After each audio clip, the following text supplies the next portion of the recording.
In this segment, we'll look at a single sample hypothesis test, but this time for a proportion.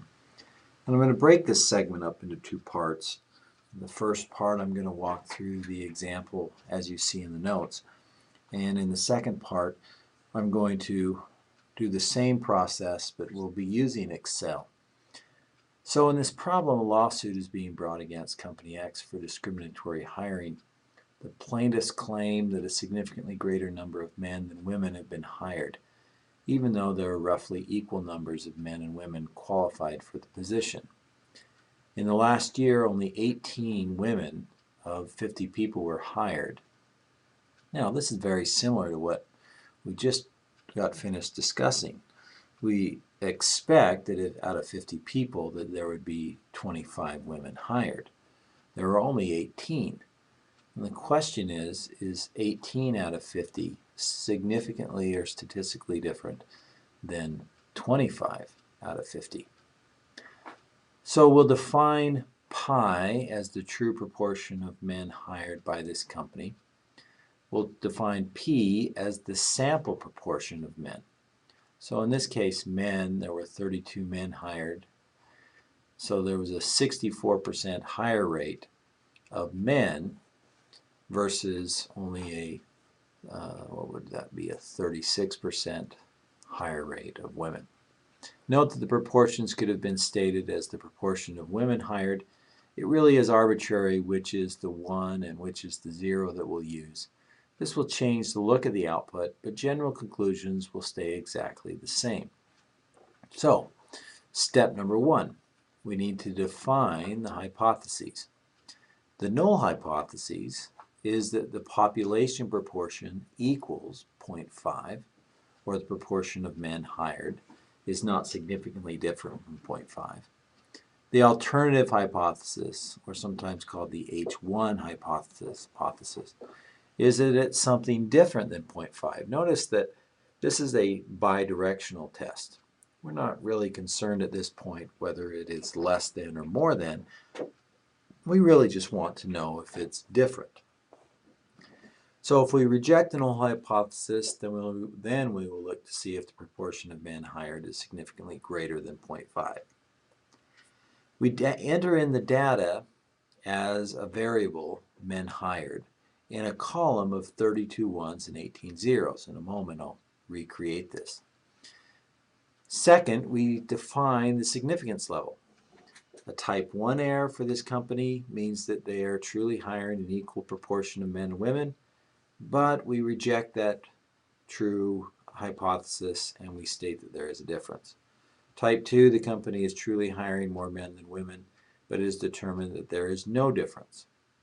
So when we select an alpha, we really depend on which of these two errors is worse. So if our alpha is 0.05 or quite small, then we would say that type 2 is worse than a type 1 error. Excuse me, if the alpha is small, 0.01, then a type 1 error is worse than a type 2. If the alpha is higher, i.e. or e.g. a 0.05 or 0.1, then we say a type 2 error is more significant. Step 3, we select the test statistic and calculate its value. Now, we can calculate this by hand by taking the sample proportion minus the hypothesized proportion and then dividing that by the standard error of the proportion. And we can see how this is calculated here.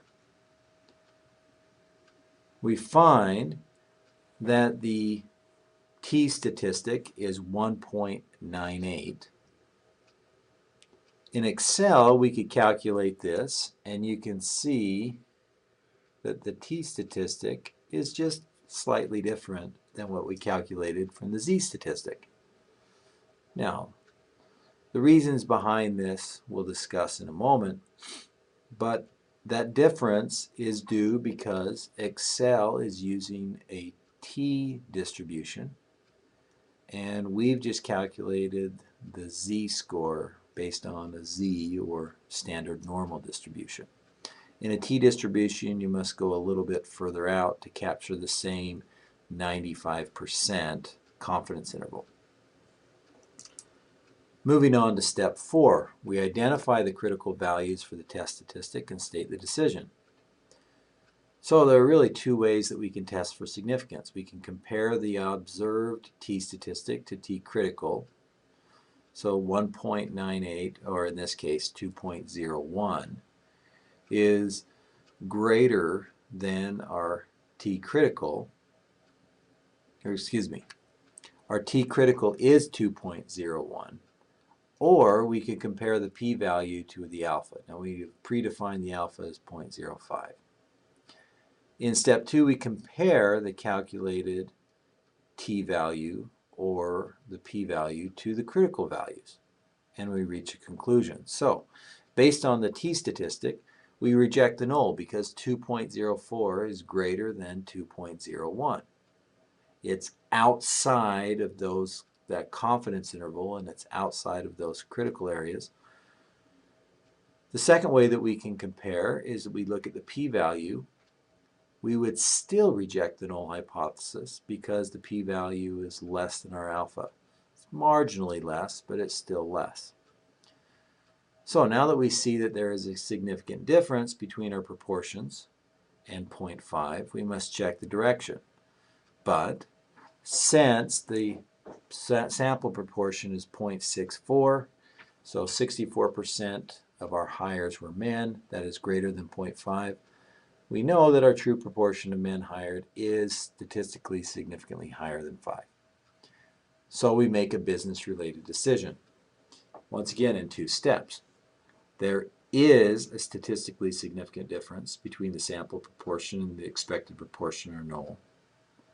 And the second is there appears or there is evidence to suggest that the company is discriminating in its hiring techniques.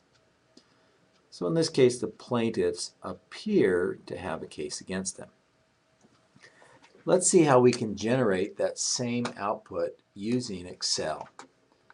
We don't have a sample per se, but we can create one in Excel. So in the first column, I'm going to put a column of ones, and there were, I've forgotten how many there were.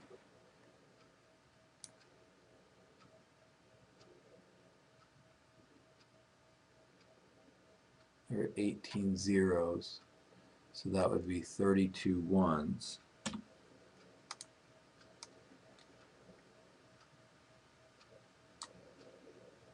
So the ones represent the men that were hired. The zeros will represent the women that were hired. There were a total of 50 hires. The second column we will define as the null hypothesis. And the null hypothesis is this expected proportion. We expect that half of those hired are men and the other half are women.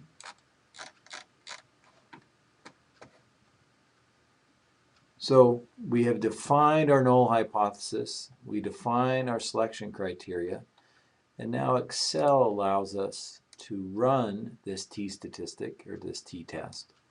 And we use it using a program from our data analysis toolpack called t-test paired to sample for means. So our variable 1 range is our A column. Our variable 2 range is our B column. And you see what we're really doing here is we're just saying, is column 1, or the average of column 1, different than column 2? We're going to assume that the mean difference is 0. I didn't put labels in here, although you could to differentiate between your sample and your expected proportion. Notice that it has our defined alpha. And I'm going to put this output here on the same page.